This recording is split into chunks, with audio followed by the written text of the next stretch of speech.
की और उसे उन पर तरस आया और उसने उनके बीमारों को अच्छा कर दिया। जब शाम हुई तो शागिर्द उसके पास आकर कहने लगे, जगह बहरान है और वक्त गुजर गया है, लोगों को रुखसत कर दे ताकि गांव में जाकर अपने लिए खाना मोल लें। यीशु ने उनसे कहा, इनका जाना जरूर नहीं, तुम इनको खाने को दो। उन्होंने उससे कहा, यहाँ हमारे पास 5 रोटियां और 2 मछलियों के सिवा और कुछ नहीं। उसने कहा, वो यहाँ मेरे पास ले आओ। और उसने लोगों को घास पर बैठने का हुक्म दिया। फिर उसने वो 5 रोटियां और 2 मछलियां ली, आसमान की तरफ देखकर बरकत दी और रोटियां तोड़कर शागिर्दों को दी। शागिर्दों ने लोगों को और सब खाकर सेर हो गए और उन्होंने बचे हुए टुकड़ों से भरी हुई 12 टोकरियां उठाई और खाने वाले औरतों और बच्चों के सिवा 5000 मर्द के करीब थे।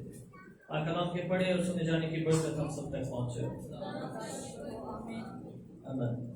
खुदा की तारीफ हो। ये एक काफी कॉमन स्टोरी है जो हमने बड़ी दफा सुनी है और काफी सारे लोगों को जुबानी याद हो गया है कि यीशु 5 रोटियां और 2 मछलियों को बरकत देता है तो लोग ही रोटी खाते हैं। ऐसे ही ये प्लीज अगर बच्चों को नहीं कंट्रोल कर सकते तो मुझे बता दें, मैं रोक देता हूँ, मैं कर देता हूँ।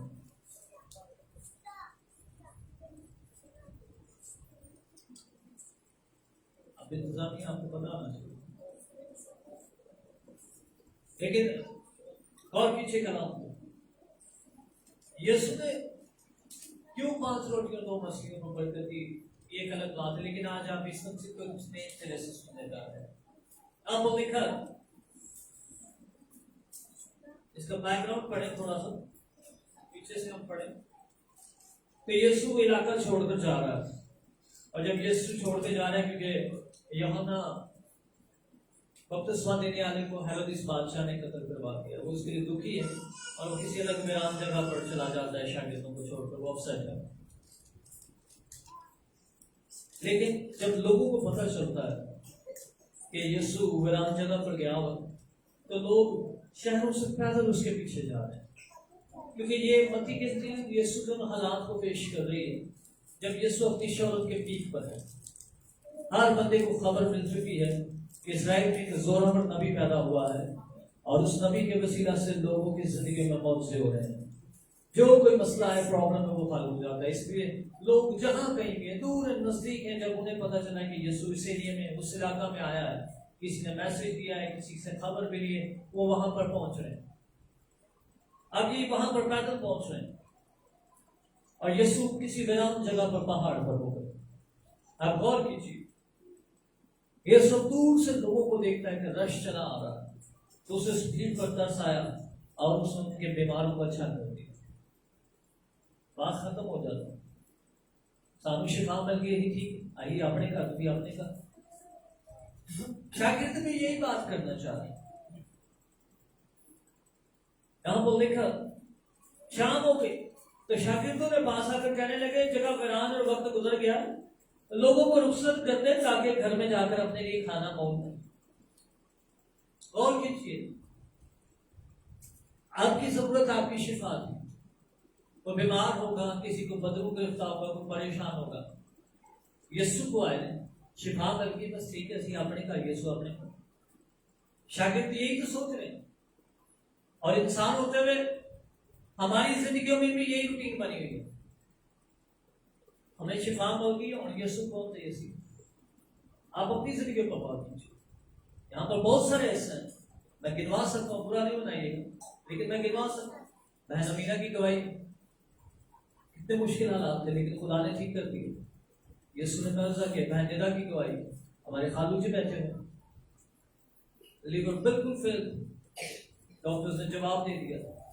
यहाँ पर बहन, उनके बेटे की किडनी दोनों फेलियर थे, लेकिन आप उस स्टोरी, उस वक्त को रियलाइज करें, उस वक्त और आज में क्या हमारा कंपैशन वैसे भाई विकी है?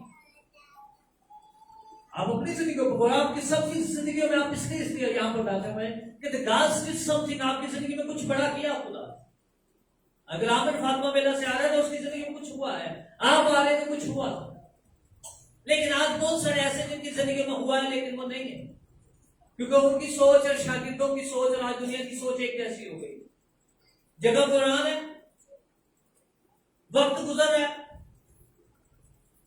दुआएं नहीं करते रहना, शिफा मिल गई है, खाना कम हो गया, अब खुदा चर्च लेट भी तोड़ की कोई गल ना भी करे कितने आई तो फिर भी कोई मसला।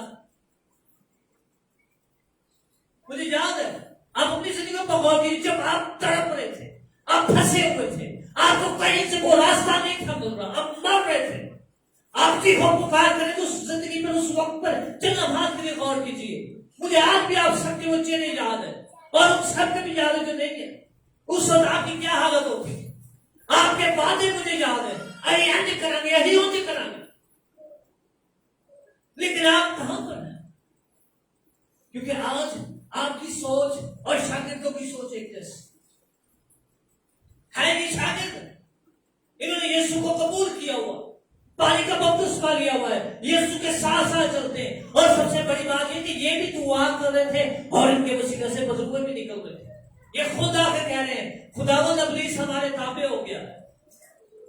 हमने बड़ी खुशी से आके बताते हैं साढ़े रैंज भी हो रहे रिजल्ट आ रहे। क्या आपकी जिंदगी में रिजल्ट नहीं आ रहे? क्या आज आप पहले से ज्यादा बेहतर नहीं, पहले से ज्यादा जोरावर नहीं? मुझे याद है बहन के बच्चे कितने बचते, बहन साहब आज खुदा का शुक्र है आज उनके बच्चे बस 3 के 4 मिसकैरेज थे, मुझे नहीं याद कितने, लेकिन आई रिमेंबर इट। और उस वक्त और आज की सोचते थे, उस वक्त क्या कंडीशन थी और आज क्या, कौन कीजिए क्या कर रहे, कहां पर खड़े? शागिर्दों ने भी यही सोच रखी हुई थी, उन्होंने यीशु की जात को महदूद कर दिया था। उनका सोच ये ख्याल था कि यीशु से मौत से कर सकता है, इससे बात के कुछ नहीं कर सकता, बाकी ही लेना वसीला करा के देखो जाएगा। Get out of this nonsense। खुदा वो है जिसने मुझे और आपको बनाया, खुदा वो है जो दूर से ही आपको उठना और बैठना चाहता। रोमियो 12 बाब को पढ़े, वहां पर लिखा पहली आयत में, ऐ भाइयों अपने बुलाए जाने पर गौर कर। सॉरी, रोमियो 12 बाब में कुछ और लिखा, ग्रंथियों में लिखा, भाइयों अपने बुलाए जाने पर गौर कर। और रोमियो 12 बाब में कहता है, ऐ भाइयों मैं खुदा की रहमतें तुम्हें याद दिलाकर इल्तिमास करता, इस जहां के हम शक्ल ना बनो, इस जहां के हम शक्ल, क्योंकि ये जहां के लोग जो से वर्ल्ड का स्टाइल के है, आपका मतलब क्या हो गया, युग आएगा। दुनिया का स्टैंडर्ड यही है, जब तक आपके इस्तेमाल में जरूरत की चीज है आप जरूरत इस्तेमाल करें, जब आपकी जरूरत पूरी हो जाए उसे फेंक दें। लेकिन खुदा ऐसा नहीं है, खुदा चाहता है आपका उसके साथ एक लिविंग रिलेशनशिप हो, जिंदगी देने वाला रिलेशनशिप हो, क्योंकि खुदा वो है जो अपने बारे में कह रहा है कि तुम मुझसे जुदा होकर कुछ नहीं कर सकते। अब इमेजिन कीजिए, यीशु कह रहा है तुम मुझसे जुदा होकर कुछ भी नहीं कर सकते, लेकिन शागिर्द कह रहे हैं लोगों को भेज दे, जगह फिरान है, भटक जाएंगे, तो दरिंदा को भेड़िया को चोरी चिकारी हो जाएगी, कोई नुकसान हो जाएगा, जवान बच्चे होंगे ना, छोटे बच्चे कि भटक ना जाए, कई बीमार हो कौन, शाम हो रही, जगह बनान है, रुखसत कर दे। खुदा के लोगों, खुदा ने अगर आपको बुलाया है तो आपको रुखसत करने के लिए उसने नहीं बुलाया। ये खुदा की अपनी मोहब्बत है आपके साथ, इस अपनी मोहब्बत का जवाब मोहब्बत के साथ दीजिए। ये आपने रिश्ता नहीं जोड़ा, बल्कि खुदा ने अपने बेटे यीशु के लहू से दोहराया आपके साथ रिश्ता, और इस लहू की कदर करना सीखिए। मुझे बड़े अफसोस के साथ कहना पड़ता है, अब मुझे याद है भाई कोशी की उसने काम की थी जब हमारी पहली दफा उससे मुलाकात हुई, बड़े मुश्किल हालात थे, बहुत परेशान थे, और उस वक्त की गुफ्तगू और आज की गुफ्तगू मुझे कराने की कोशिश। आज हम में से बहुत सारों की ऐसी होती है, और बहुत सारों का नाम गिनवा के बता सकते। आप अपनी जिंदगी पर गौर कीजिए, ये मैं आपको जता नहीं रहा कि अगर मैं जता रहा हूं तो मैं खुश हूं। ये सब कुछ यीशु ने किया, मैं नहीं किया, यकीन जानो, और ना मेरे में कोई ऐसी बात है। लेकिन मैं आपको खुदा के गिले बता रहा हूं कि खुदा ने आपके साथ क्या कुछ किया और आप उसके लिए कहां पर खड़े। आप भूल गए उससे, और जब आप भूल गए तो आपकी जिंदगी से बरकत भी रुकती जा रही है। दाऊद की जिंदगी में फतह का राज ये था। ज़बूर 62 में लिखा है, वो कहता है, ऐ खुदावंद तू मेरा खुदा है, खुश्क और प्यासी जमीन में जहां पानी नहीं है, मेरी रूह तेरी मुश्ताक और मेरी जान तेरी प्यासी है। मैं उम्र भर, एक दिन निकाल नहीं कर रहा, मैं उम्र भर हाथ उठाकर तेरी तासीम किया। अही देख तो आज चर्चा ने तुझे तो आसान काम ही बड़ा जरूरी होता है। नौकरी वाला बुला रहे, मौत की हो गई है, फलाना काम हो, इमेजिन कीजिए आपका रिलेशन कैसा है। और अगर आपका रिलेशन ऐसा है, आप अगर रुखसत हो रहे हैं, तो फिर आपकी खुदा की वो इलाही रोटी से भी महरूम हो रहे हैं। क्योंकि यहाँ पर लिखा हुआ है, यीशु शागिर्दों के साथ मुत्तफिक नहीं हो रहा। यीशु ने उससे कहा, इनका जाना जरूर नहीं है। गौर कीजिए अगली आयत, ये 16वीं आयत मेरे और आपके लिए। यहाँ पर लिखा हुआ है, इनका जाना जरूर नहीं है। खुदा नहीं चाहता आप जाएं। खुदा कभी भी नहीं चाहता कि आप एक लम्हा करीब उससे जुदा हो। अगर खुदा नहीं चाहता कि एक लम्हा करीब आप उससे जुदा हो, तो फिर दूरी किसने इख्तियार की? बरकत किसने रोकी हुई? आज हम अक्सर कहते, सवाल करते हैं, हाय खुदा पता नहीं कितने हो गया, खुदा मेरी सुनता है, खुदा सानू भूल गया। खुदा नहीं भूलता। खुदा को मैंने और आपने भुलाया। और किन चीजों ने बुलाया? आप ज़बूर 68 खोलिए मेरे से, और उसके 18वीं आयत है, यहां पर लिखा हुआ,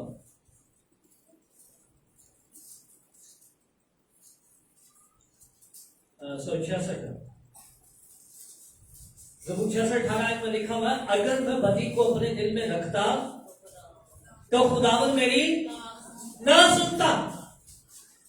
अगर मैं बदी को अपने दिल में रखता, खुदावंद मेरी ना सुनता।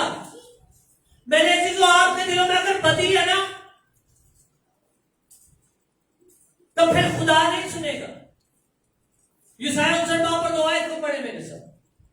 यहां पर लिखा हुआ, तुम्हारे गुनाहों ने और तुम्हारी बदकिरदारी ने, खुदा अपनी गलती करे, मेरी और आपकी करवाए, तुम्हारे गुनाहों ने और तुम्हारी बदकिरदारी ने। हर वो चीज गुनाह है जो निशान से हट जाए। आपका टारगेट था, आपने 10 बजे चर्च आना, मैं पीछे से बता रहा था, और अगर आप 11 बजे 10:30 कुछ ही टाइम में भी आ रहे हैं, आप 10 बजे नहीं पहुंचते, तो आप निशान से हटने की गुनाह। गुनाह का मतलब ये निशाने से हट जाना, निशाना खता हो जाना गुनाह। बदकिरदारी क्या है? क्या आपको पता है कि ये काम करना है, लेकिन आप फिर भी जानबूझकर उसे बसे कुछ डालते और कहते हैं काम नहीं करना, मैं तो जाता। ये आपकी जिंदगियों में नहीं होना पूरा। वे डू इट। प्रोफेसर को मैंने मेरी प्राइस, पादरी को बथेरे, पादरी ने भी पता है बिजी है, वो बहुत की हो गई, थके ना लेट भी तोड़ जाएगा, नहीं हो जाएगा, क्यों काफी बड़ा। ये आपकी बदकिरदारी है। और जब आप बदकिरदारी में, तो खुदा कह रहा है कि चीजें आपकी बरकत को रोक रही है, खुदा को नहीं रोक रहे। पहली आयत को पढ़े, यशायाह 59 आपकी पहली आयत को, वहां पर लिखा हुआ है, क्या खुदा का हाथ छोटा कि वो बढ़वा ना सके? क्या उसका कान भारी है कि वो सुन ना सके? जवाब क्या है? तुम्हारे गुनाहों और बदकिरदारी ने। आज बता क्यों नहीं सीधा हो गया? पैसा में बड़ा थे नहीं सुनता, ये नहीं कभी किसी ने काबू आया, ये अपनी मां ने भी काबू नहीं किया, और मेरे नहीं सुना। ओ भाई, ये क्या कर रहे हो? अब खुद ही कह रहे, बंदा के लिए ठीक बने, आप भी ठीक नहीं हो। आप खुद रोल मॉडल। लिखा है, नूर तारीकी पर गालिब आता, जिथे रोशनी हो उसे अंधेरा नहीं होता। जे तुम्हारे अंदर लैग है, यीशु कह रहा है, देख जो रोशनी तुझ में है, अगर वो थाने की है तो वो कितनी प्यार है। असल में गलती यहाँ पर है, हम जिस चीज को लाइट समझे कि ये काम ठीक है, वो असल में खुदा की नजर में गलत होता है। इसलिए खुदा आपके साथ मुत्तफिक नहीं हो रहा, तो जब खुदा आपके साथ मुत्तफिक नहीं हो रहा था तो ਤੁਹਾਡਾ पता नहीं ठीक हो जाऊंगा,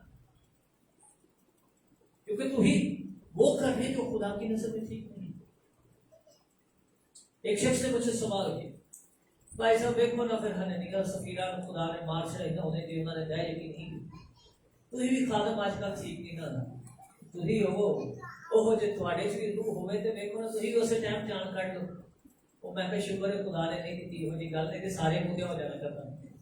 ਇਹ ਤਾਂ ਅਸੀਂ ਪਾਰੀਆਂ ਵਿੱਚ ਜਨਾਜ਼ੇ ਦੀ ਸਰਵਿਸ ਕਰਨੀ ਕ੍ਰਿਸਚੀਅਨ को नहीं रहना। ऐसे नहीं है, उसे भी पता है कि गलत है।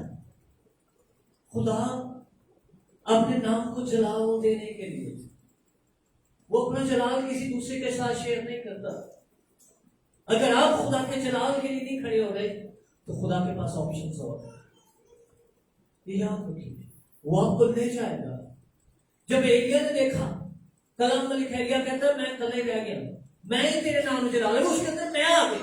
वो कहने लगा आई एम समथिंग, क्योंकि मैं कुछ हो गया हूं, और वो खुदा के जलाल का मुकाबला करने लग पड़ा। और अगर खुदा मेरे बगैर चल नहीं सकता, मैं जिथे खलोवा उथे आग आती है, मैं जिथे खलोवा उथे खुदा की कुदरत नाज़िल होगी, मैं कला ही ना। तो फिर खुदा ने कहा एलिया तेरा वक्त आ गया, आजा मेरे साथ, तेरा जमीन पे कोई काम नहीं। प्लीज याद रखिए, खुदा ने अगर आपको और मुझे जमीन पर रखा है, आपको जिंदगी दी है, आपको बरकत दी है, आपके अंदर गवाहियां रखी, अगर आप पहले से अच्छा खा रहे हैं, आप पहले से अच्छा पहन रहे हैं, खुदा ने आपको वो कुछ दिया जो दूसरों के पास नहीं है, तो उसकी वजह यह है ताकि आप उसके नाम को जलाल दे। और अगर आप उसे जलाल देना भूल गए और हैरोद इसकी तरह कहने लग पड़े ये मैं ही खुदा, तो अमाल 12वें बाब को पढ़े, वहां पर लिखा है फौरन खुदा का फरिश्ता आया, उन्होंने दौड़ मरोड़ दी थी और कीड़े पैर में मार गया। Don't touch the glory of God. खुदा के जलाल को टच करने की कोशिश मत कीजिए। पहले सामुएल में लिखा हुआ था, हारून के बेटों ने हाथ पाड़ने की कोशिश की, ठोकर लग, वो खुदा के अहद के सलूक को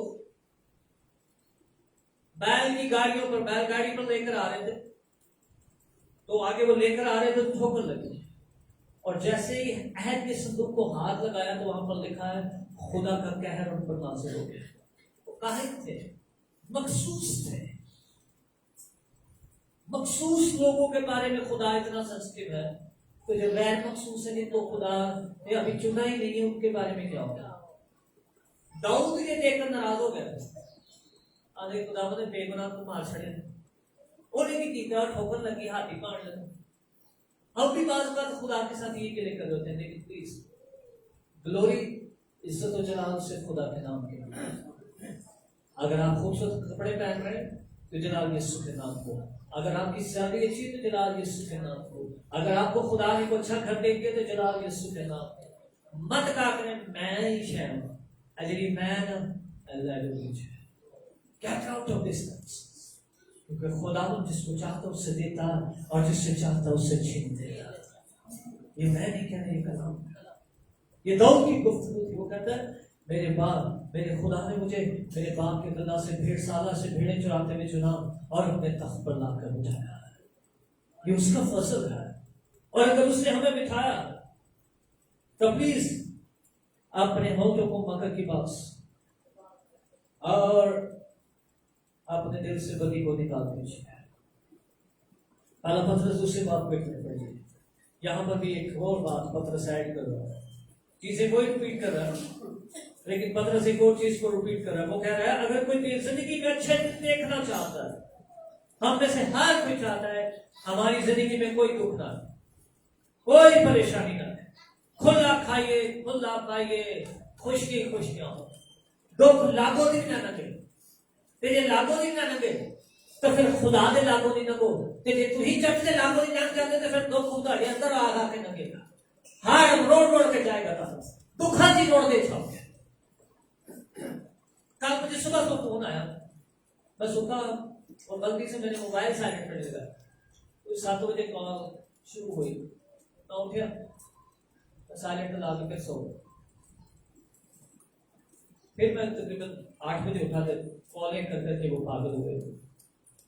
मुझे बड़ा फील हुआ कि यार ज्यादा कर दी, थकन पड़ी थी, मरी में 5 दिन थे तो बस रात को भी लेट सोते, सुबह जल्दी उठते, नॉन स्टॉप ऑफिस चल रही। तो मुझे कॉल आई तो आगे से वो बच्ची थी, वो चीखे मार रही थी, बड़ी रो पिट रही थी, बहुत बुरी हालत थी उसकी। मतलब वैसे हम बड़ी देर से आपको ट्राई कर रहे हैं, ये जैसे बदलू है और ये बड़ा इस बच्ची को दम कर रहा है। तो आगे जो कॉल पे था वो भी पादरी से, भाई सब तुझी मेरे ना दुआ कर। तो मैं कहती तुझी की थी वो क्यों नहीं, बस बस बड़ा है मैं कहते तुझी चुप करो, मैं चुप करूँ। मैं कि यीशु के नाम से चुप कर। 2 मिनट के बाद चुप, सर बड़ा बड़ा कैसे मैं रिलैक्स हो गई है, पानी पिया होता शुक्रगुजार सर एक दिन फिर भी हुआ, मैं थोड़ा नंबर दे दूँगा। मैं मेरा नंबर ना दोगे, यीशु का नंबर दो, मेरा नंबर दोगे तो की पता फिर मैं ना चुका, फिर यीशु का नंबर दोगे। इन खुदा के कहा कि ना दसो नहीं पैसे चर्च जाते, मैं अगर चर्च जाने तो फिर नहीं होगा, ये झूठ से निकल आए। अरे 5 दिन नंबर लगा के रखे थे, जो परेशानी पे फोन करे वो पानी फोन की जाने से पढ़ना कुछ भी जब तुम्हें सारी करो जी खुदा तो तुम कट छड़िए, तो पासरा को क्या करेगा? वो कौन सी सोने की छड़ी है जो जल आएगा? कलाम कोई तवीत नहीं है मेरा घर से पा लिया काम चल जाएगा, जो लाल कदम चपड़ जाएगी। ये गैर कौमों की तालीम हो सकती है, कलाम आपकी ईमान के मुआफिक है। कई यीशु यीशु का देखा करे ने तवीत बनाया, यीशु यीशु फिर जाते यीशु यीशु कलाम आ जाता है, यीशु यीशु का नहीं जानते। सिखवा कहेंगे बेटों से भी लिखी जा रही हो भी यीशु यीशु ही का जैसा क्यों जावे? क्योंकि वो आपके ईमान के साथ चलता है। लिखा है जा मेरी तेरे ईमान में, और ईमान भी वहीं पर आता है जब आप उसकी जात के साथ अटैच हो। मैं तो जानता नहीं, मैं कहेंगे तो बड़ा ईमान है, लाख रुपया दे दो, मैं तो तेरे को मिले नहीं, मेरा भी तो इतना मान है। नाम तो नहीं पड़ेगा ना, जब मैं कहूँगा मैं तालिब भाई को पिछले 15-20 साल तो जानना मुझे दे बंदे दे महीने पैसे वापस करेंगे तो जे मैंने को पहले ही नहीं मिला, तो मैं कहूँगी तो मेरा बड़ा ईमान है, एक कानून दे देगा वापस, तो ये तो कभी नहीं आते हैं, ये तो मतलब पहले की मैं करी मिलेगी। तो यीशु के साथ भी अगर आपकी वाकफियत ही नहीं तो फिर तुम्हारे ईमान के साथ यीशु साथ साथ ही कितने नहीं पढ़ते, कभी कलाम बहुत सुनया नहीं और तुझे आने सारे यीशु के ईमान ही पड़े। और भाइयों बहनों गौर कीजिए, ईमान सुनने से पैदा होता है, सुनना मसीह के कलाम। ऐ नहीं इंडिया की फिल्म ला के गाने गुने सुन के ये जुगता सुन गए और फिर जुगता ने आशा कर गाने ने आशा कर देने, लेकिन ईमान नहीं आ सकता। अही प्राचीन आज्ञा नहीं दुआ कर रहे हज दुआ करके हड्डी से मुकल्लस ला दे और मैं जितने जाऊंगा उतने को ना कोई लगा लगा नहीं हज दुआ करके हड्डी से पैसा नहीं लाया, बच्चे ने लाया। और क्या कर रहे हो आप अपने साथ? ये ईमान सुनने से पैदा होता है, सुनना मसीह के कलाम से। शागिर्दों की तरह लड़ पड़ेंगे, बेइज्जत हो जाएंगे। लिखा है वो बाद में यीशु को साइड में करके पूछ रहे हैं हमसे निकली क्यों? निकले क्यों? दिल्ली दुनिया में लगाया हो, अगर खुदा के साथ दिल लगाना है तो फिर दुनिया से अलग होना, वहां पर जाना है जहां पर कोई ना हो, सिर्फ आप हो और आपका खुदा हो, और फिर गवाहियां आएंगी। अगर आप दुनिया को राजी करते रहेंगे तो खुदा आपसे राजी नहीं होगा। शागिर्द दुनिया को देख रहे थे, वो लोगों की परेशानी को देख रहे थे, वो उनकी मजबूरियों को देख रहे थे, और जब वो लोगों की परेशानी मजबूरियों को और फिक्रों को देख रहे थे तो कलाम में लिखा है वो खुदा के कलाम को भूल गए थे।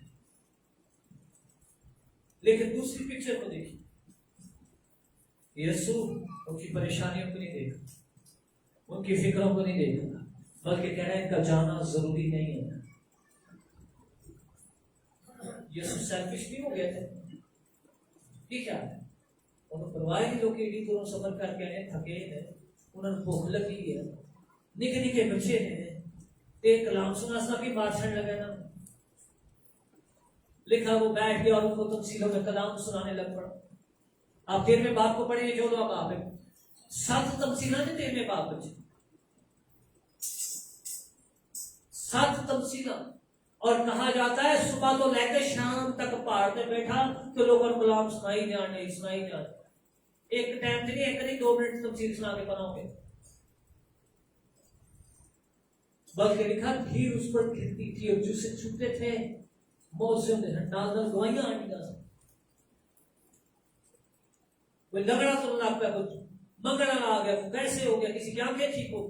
सुबह तो लेकर शाम तक वो बैठे, शागिर्द सच्चे नहीं सर, चले थक टूट गए, ये भी काम से लगे रहना, भेजो घर बेचारे, पता नहीं कितनी दूरों आए, कोई कराची तो आया, कोई लाहौरों आया, कोई पंजाबों आया, कोई कोयटा तो के आया, थक के।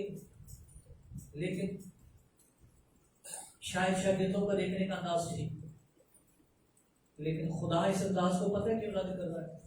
क्योंकि खुदा ने अपने सब नामों से ज्यादा अज़मत अपने कलाम को बख्शी है। प्लीज ज़बूर 138 को पढ़िए। सब कुछ जरूरी नहीं है, अगर कोई चीज जरूरी है तो उसका कलाम है। दाऊद कहता है, अय्यूब कहता है, मैंने अपने मुंह की जरूरी खुराक से ज्यादा तेरे कलाम को। अगर आप उसके कलाम को अव्वल दर्जा देते हैं तो फिर रिजल्ट्स आएंगे। आगे बढ़िए, वहां लिखा हुआ है, यीशु ने कहा फिर तू ही रोटी दे दो। परेशान हो ना तो आपको इतनी फिक्र ना रोटी खो। हालांकि वो जानता था कि कहां से रोटी लानी, जो अल्लाह कहता है हालांकि वो जानता था कि इनके लिए रोटी कहां से लानी है, तो हमें 6 बाब में लिखा उसको मालूम था। लेकिन शागिर्दों ने जो सवाल किया उसका जवाब नहीं मिल रहा। लोगों को रुखसत करने के थके हुए, ये बियाबान में भटक जाएंगी भेड़ें, आप इन्हें रुखसत कर दें, लेकिन खुदा फिर उनके हालात के मुताबिक जवाब दे। बात का आपकी दुआओं का जवाब भी खुदा आपके हालात के साथ दे। हम जैसे अक्सर कहते हैं खुदावन मेरे ईमान को बता, खुदावन मेरे ईमान को बता। अब अक्सर दुआ करते हो खुदावन बड़ी जल्दी राजधानी में कमजोर हो जाता है, और जब आप ये दुआएं करनी शुरू करते हैं तो साथ साथ आपके चैलेंजेस बढ़ना शुरू हो जाते हैं, परेशानियां बननी शुरू हो जाती हैं, आपके ऊपर और ज्यादा प्रेशर आता है, और ज्यादा परेशानी, क्योंकि ईमान आंखों देखे पर नहीं है, बल्कि ईमान उम्मीद की और देखी चीजों का सबूत है। जब आप खुदा से ये दुआ कर रहे होते हैं खुदा मेरे ईमान को बढ़ा, तो पता है उसका क्या रिजल्ट होता है? आपके ऊपर और ज्यादा प्रेशर आना शुरू हो जाता है, और ज्यादा फिक्रें आना शुरू हो जाती है, और ज्यादा शैतान आपको टेम्पटेट करता है। और उसके दूसरे एंगल में पता क्या होता है? खुदा आपको इसलिए सख्तियों और मुश्किलों में से गुजारना चाहता है ताकि आप मजबूत से मजबूत होकर चले जाएं, क्योंकि फतह हमेशा खुदा के बेटे यीशु की है। हालेलुया। तुम जिंदा को मुर्दा में क्यों टोकती हो? और देखो वो अपने कहने के मुताबिक जी उठा है। हालेलुया। तुम्हें भी ना डरा करो, आपने खुद की दुआ की थी मेरे ईमान, और अगर उस ईमान को बढ़ाना है तो फिर आपको मुश्किलों में से गुजारेगा। आगे दरिया होगा और पीछे दुश्मन होगा। अगर आगे दरिया ना होता और पीछे दुश्मन ना होता ने मूसा लाठी डरानी की लोड़ सी कुछ लोटू कोई कदम। लेकिन जब आपकी जिंदगी का पीक में परेशानियों के इंतहा के पहाड़ टूटना शुरू होते हैं तो उसी वक्त खुदा की हमद करना सीखिए, क्योंकि पौलुस और सिलास ने यही किया था, और जब उन्होंने ये काम किया था कैद खाना की नींव मिल गई थी। हालेलुया। अगर आप वाकई देखना चाहते हैं कि बेड़ियां खुल जाए बगैर चाबी का, तो फिर खुदा के ऊपर तवक्कुल करना सीखिए। शरों के मुंह ऐसे नीचे बंद होते हैं, जो पहले ही रोना पिटना पा देता। लिखा है दानियल फिर भी दुआ कर, दानियल फिर भी दुआ कर। ये 2 पिक्चर्स हैं हमारे साथ। एक पिक्चर शागिर्दों की है, वो दुनिया की पिक्चर दिखा रहे हैं कि दुनिया क्या सोचती है। दुनिया ये सोच रही है ये भूखे हैं, ये परेशान है, ये बीमार है, ये भटक जाएंगे, इनके पास कोई इंतजाम नहीं। लेकिन दूसरी पिक्चर यीशु की, वो कह रहे हैं तुम ही इन्हें कुछ खाने।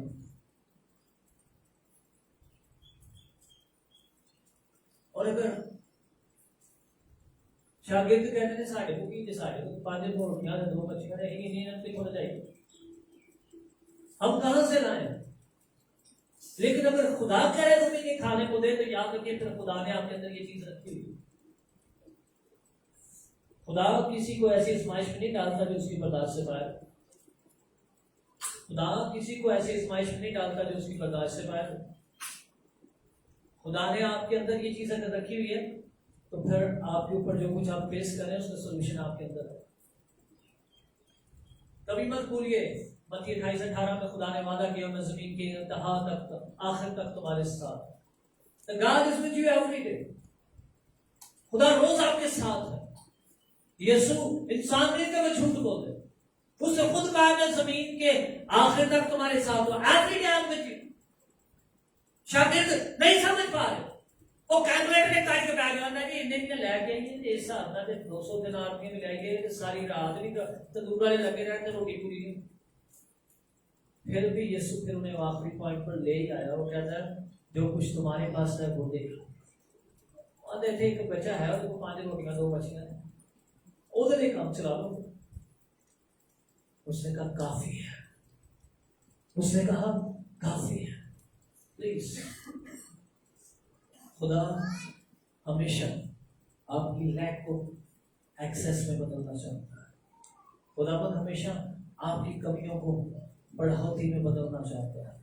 लेकिन जब आप अपनी कमजोरियां, कमियां यीशु के पास ले आएंगे, तो मेरे चीजों याद रखिए, ये कमियां और कमजोरियां आपकी शाज़ोरी बन जाएंगी। हालेलुया।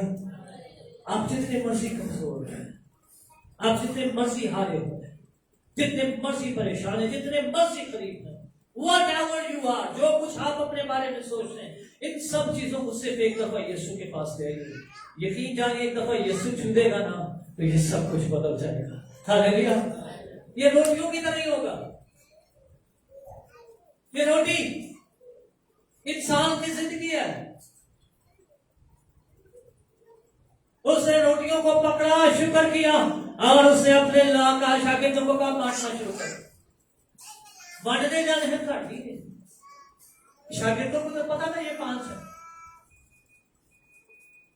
शागिर्दों को पता था ये 5 है, लेकिन भीड़ को नहीं था पता कि ये 5 है। इसलिए प्लीज अपनी दुआओं का जवाब, अपने मसलों का हल दुनिया में जाकर ना ढूंढा करें। उनको नहीं पता ये कहां से हल है।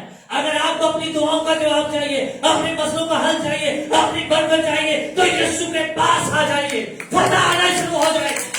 हम यहाँ पर गलती कर रहे हैं, यहाँ पर मार खा रहे हैं।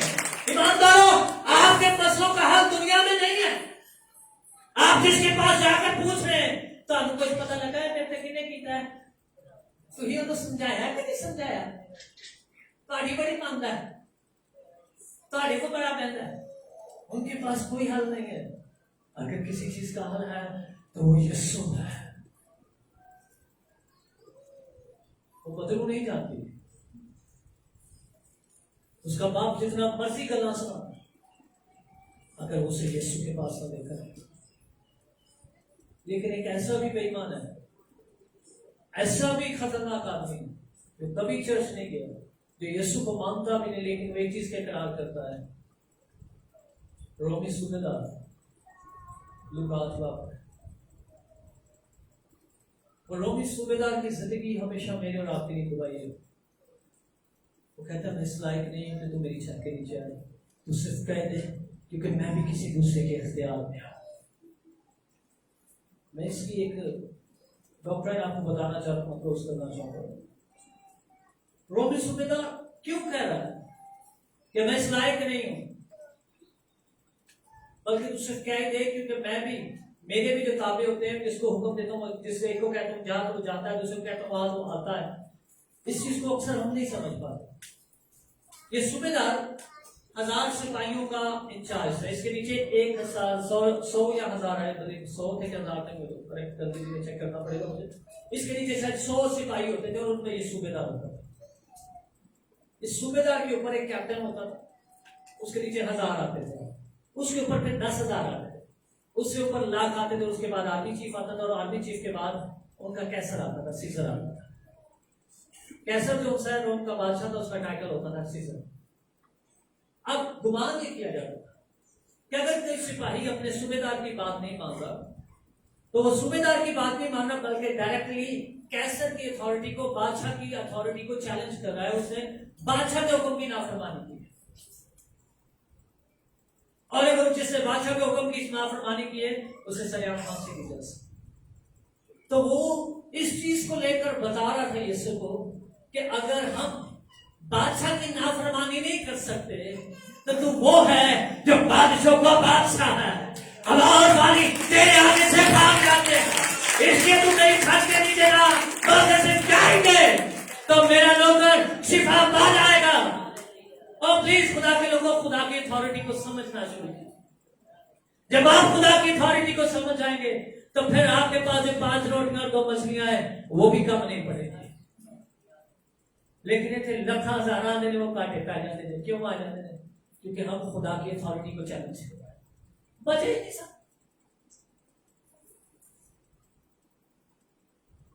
बचे नहीं सब। प्लीज दया की वो नहीं जो आप समझते मुझे देनी चाहिए, बल्कि दया की वो है जो खुदा का कलाम कहता है हमें देनी चाहिए। एक दया की वो जो यही समझने नहीं देती है ऐ नहीं दया की, ऐ नहीं, बल्कि जो खुदा का कलाम कहता है वो दया की है, जो खुदा है। इसको अंडरस्टैंड कीजिए। इन 2 चीजों में अगर आपने फर्क करना नहीं सीखा तो जो स्थिति है वो उसी लोगों से, और कई रिवर्स केस लगे थे। और इसी वजह से बहुत सारे बाय वाले बातें करते हैं। कहने ने पानी टूटन लगे थे, पारिया ने बेड़ा फर्क कर छड़िया करने का आजाद है। वजह क्योंकि आपने पूरे बीज नहीं बोया। और लिखा है जब बीज प्रॉपर नहीं बोया जाता तो हवा के परिंदे से आकर चुभ लेते हैं। ऐसे ही वो बीज जो राह के किनारे गिरा था उसको क्या करके हवा के परिंदे आकर चुभ गए। आपका बीज प्रॉपर नहीं ना, आपने वो नहीं किया जो खुदा कह रहा है, बल्कि लंगड़े और लूले की कुर्बानी की है। तो लंगड़े और लूले की कुर्बानी को कबूल नहीं करता। लिखा है मलाकी की किताब में, मालूम है वो आदमी जिसके गला में अच्छा जानवर है लेकिन फिर भी लंगड़े और लूले की कुर्बानी पेश करता है। आप ऐसा मत कीजिए। अगर आप ऐसा करें तो फिर खुदा के हाँ आपके लिए बरकत नहीं है। अगर आपने खुदा से पूरी बरकत लेनी वो वाकई आपने अपने जिंदगी में ये वादा पूरा होते हुए देखना है। जिस चर्च में उन लोगों से लेके, नहीं तो मुझसे पूछिए। पूरी धैर्य की जकीदा और फिर बरकत को क्लेम कीजिए। आपकी जिंदगियां बदल जाएगी, आपके हालात बदल जाएंगे, खुदा आपकी सिचुएशंस को बदल देगा। सिर्फ कलाम को कबूल करने से। शागिर्दों की तरह है वो गोल वाली इंगली करता है, कोई दुनिया नहीं काटते हैं, कोई आप नहीं करते। और यीशु और लोगों के दरमियान दरमियानी बन के थोड़ा मोटा रली गली करो जी का पूरी रोटियां नहीं ना तोड़ दो। लेकिन खुदा कह रहा नहीं, इन्हें नहीं जानना। वो दुनिया की सोच में नहीं थक सकते, नहीं परेशान हो सकते, लेकिन वो ये नहीं समझ रहे थे कि खुदा इनकी थकन भी दूर कर सकता है। जहां पर यीशु सब कुछ कर सकता है वो ये काम भी कर सकता है जो आप सोचते हैं यीशु से नहीं हो सकता। इसलिए प्लीज अपने एटीट्यूड को चेंज कीजिए, अपनी जात से निकलकर खुदा के कलाम के जात में जाना शुरू कीजिए। क्योंकि पौलुस कहता है अब तुम जिंदा नहीं हो बल्कि मसीह तुम में जिंदा है। अगर मसीह आपके अंदर जिंदा है तो आपके अंदर जो मसीह है ना वो महदूद नहीं है, वो अकेला महदूद है। आपके अंदर जो मसीह है वो कभी आपको डूबने नहीं देगा। आपके अंदर जो मसीह है वो कभी आप पर शैतान को हावी नहीं होने देगा। आपके अंदर जो यीशु है वो कभी अभी आपको शर्मिंदा नहीं होने देगा। क्योंकि लिखा है उसने आप हमारी सब मसीह थे, हमारी शर्मिंदगी और कमजोरियां अपने ऊपर ले ली और सलीब के सबब से फतह याबी का शादियाना बचाया। कुछ दूसरे बाप में लिखा हुआ है हुक्मों की दस्तावेजात जो मेरे और आपके खिलाफ थे उसने उसको कीलों के सबब से कीलों से चढ़कर सलीब पर उस पर फतह याबी का शादियाना बचाया और इख्तियार वालों और हुकूमतों का बरमला तमाशा बनाया। वो पावर्स वो अथॉरिटीज जिनके बारे में आप सोचते हैं कि ये बढ़िया है विशामान, ये बड़ा औखा काम है, वो बड़ा मुश्किल है, वो खुदा के लिए कर देगा। पहले इसी से याद रखिए, याद रखिए, इस मुल्क के बादशाह ने आपके साथ वादा नहीं किया कि मैं तेरे रोटी दूंगा, मैं तेरे पानी दूंगा, मैं तेरे खान दूंगा। आपके साथ वादा यीशु ने किया है, मैं तेरा मुहैया करने वाला हूं। हालेलुया। इसके भी हालात महंगाई बड़ी होगी की बनेगा, क्योंकि उन्होंने वादा नहीं किया, वादा यीशु ने किया। फिर यीशु ने वादा किया तो फिर यीशु के साथ करें। अब दुनिया के हालात और कलाम को मर्ज करने की कोशिश करें। देखो जी जो हो गया ना है, यहाँ कि पहला खत उसके 4 का और उसके 4 आयत में लिखा है, जो तुझ में है वो जो इस दुनिया में उससे बहुत बड़ा है। ठीक है आप भाई, ईमान में खड़े खुदा को जाते हैं। मैं एग्री करता हूं, इसमें इनकारी नहीं हो सकता है आपके पास भी शागिर्दों की तरह 5 रोटियां और 2 मछलियां हो, और आपके सामने जो टारगेट हो वो 5000 का हो। टारगेट आपसे 1000 गुना बड़ा है। 5 रोटियां हैं और आगे खाने वाले 5000। ऐसे ही टारगेट 1000 गुना बड़ा है। आपकी जेब में 100 रुपया है और जरूरतें आपकी 1 लाख रुपए की है। ठीक है, इस थोड़े को खुदा को दे दीजिए, ये थोड़ा भी बढ़ना शुरू हो जाएगा। उसने कहा आसमान की बात है, उस बीज की मानद है जिसे किसी जमीन में बोया, वो रातों रात उगा, फलियां आई, पहले फल लगा और उसने काटा और बहुत बड़ी खुशी मनाई है। हालेलुया। आइए अपने पैरों पर खड़े हो जाए। ये बीज सबसे छोटा था, इसकी वैल्यू बहुत थोड़ी, लेकिन जब ये बीज अच्छी जमीन में बोया गया तो ये बीज उगता है, ये फैलता है, फूलता है और तमाम दरख्तों से बड़ा हो जाता है। इसलिए प्लीज अपने आप को आसमान की बादशाही में देखना करें, अपने आप को हालात में ना देखा करें। मेरी आपसे फिर से रिक्वेस्ट, अपने आप को हालात में ना देखें, अपने आप को यीशु के हाथों में देखकर दुआ करें। अगर यीशु आप यीशु के हाथों में है और खुदा आपके साथ खड़ा है और पतरस की तरह आपको कह रहा है पानी के तोड़, तो क्या आप डूबेंगे कि चलेंगे? तो फिर अपने आप को खुदा के हाथों में लेकर अपनी जिंदगी गुजारिए। पूरा महीना स्टार्ट है, आइए इस महीने से तजर्बा कीजिए, अपने आप को खुदा के हाथों में सौंप दीजिए। आइए अपने हाथों को उठाइए, हालेलुया, और हर वो चीज कीजिए जो यीशु आपसे कह रहा है। जो दुनिया कह रही है वो मत कीजिए, बल्कि जो आपका यीशु आपसे कह रहा है वो कीजिए। मेरे भाई वो कुछ कीजिए जो यीशु कह रहा है। आइए खुदा के साथ वक्त गुजारने की आदत डालिए, उसके कलाम में वक्त गुजारने की आदत डालिए, और यकीन जानिए आपका खुदा आपको जमीन की सब कौमों से ज्यादा सरफराज बढ़कर गवाहियां पैदा कर।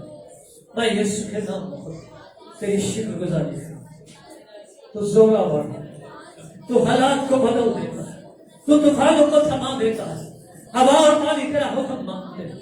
कौन है जो तेरे सामने खड़ा हो सकता?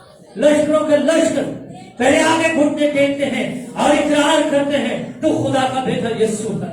इसलिए आज मैं भी इकरार कर, तू बेटा है, तू मेरा मुनज्जी है, तू मेरा छुड़ाने वाला है, तू मेरा मुहैया करने वाला। फजल बख्श दे, फजल बख्श दे खुदा। ये पहाड़ मैदान हो जाए, ये पहाड़ मैदान हो जाए। मैं यीशु के नाम से उन नापाक कुव्वतों को बांध दे, खौफ की तासीरों को बांध दे।